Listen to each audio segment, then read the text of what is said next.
Hello everyone, welcome back, and you are watching Technical World. Today in this video we will talk about how to fix the low volume and low voice issue in old iPhones.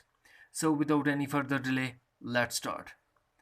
If you have call hearing issue and volume is also set to maximum, then what we have to do, you have to clean your speaker piece from outside.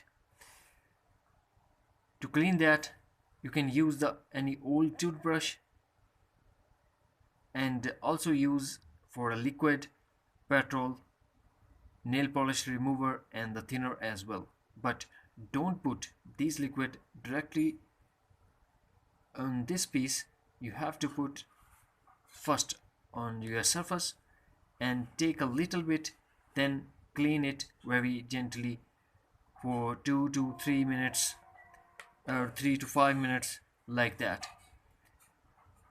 And if you have a low volume issue, speaker issue, speaker is not working properly, and you have a hearing issue, then also clean this piece, this area, with the toothbrush or with the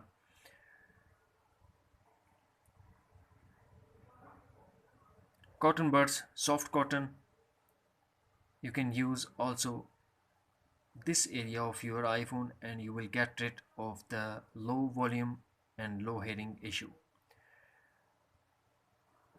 Otherwise, you have to remove the speaker, go to the Apple Service Center to change your speaker and the earpiece as well. But before go to the service center, you have to use this method. Hopefully you will get rid of this issue. That's it. Hopefully friends, you will like this video. So please don't forget to subscribe, like and share with your friends and family. Thanks for watching. Take care. Bye bye.